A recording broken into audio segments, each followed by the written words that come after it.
क्योंकि दुनिया के सबसे बड़े भगवान, सबसे बड़े पूजने के योग्य माता पिता और सास ससुर होते हैं।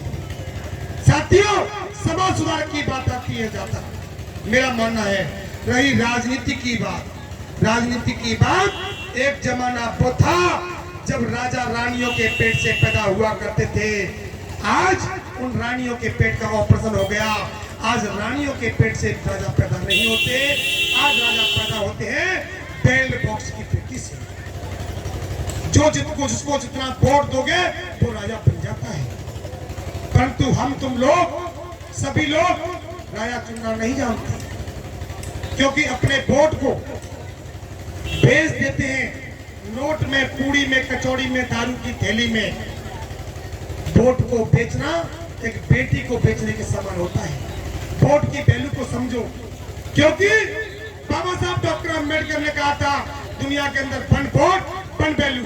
एक करोड़पति व्यक्ति की वोट की वैल्यू एक होती है, एक भिखारी के वोट की वैल्यू एक होती है। इसलिए वोट की कीमत को समझे, वोट किसी अच्छे व्यक्ति को दें, जिससे अच्छा व्यक्ति। बीच में अभी कम समय लेते हुए अपनी वाणी को विराम की तरफ ले जाते हुए कहूंगा, साथियों, वोट की कीमत को आप पहचाने, क्योंकि वोट की ताकत वो होती है अच्छे से अच्छे प्रधानमंत्री, अच्छे से अच्छे एमएलए एमपी को पटकने का काम वोट करता है।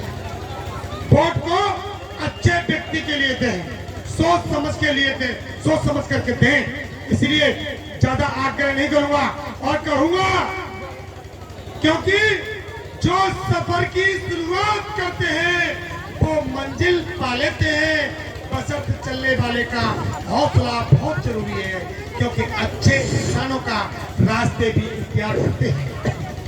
बस है 2 मिनट गया, ऐसा कहूंगा।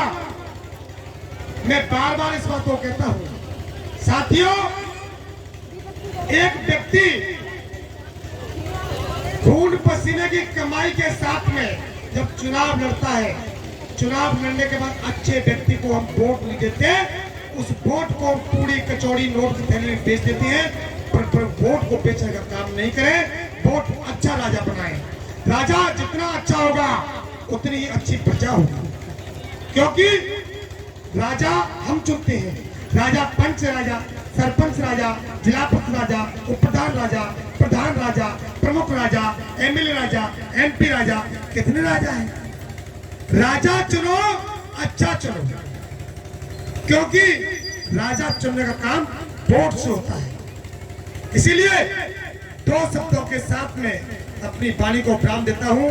एक पक्षी ने अपने छोटे बेटे से कहा, छोटा बच्चा था पक्षी का, उसने कहा कि पिताश्री कि खोल दे पंख मेरे।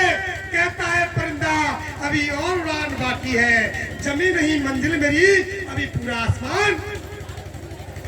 उसने कहा, लहरों की खामोशी को समंदर की बेबसी मत समझिए नादान, जितनी गहराई समुद्र के अंदर है बार बार तूफान बाकी है। इसी के साथ सभी को राम राम, नमस्कार, सैल्यूट, नमस्ते, बहुत बहुत धन्यवाद।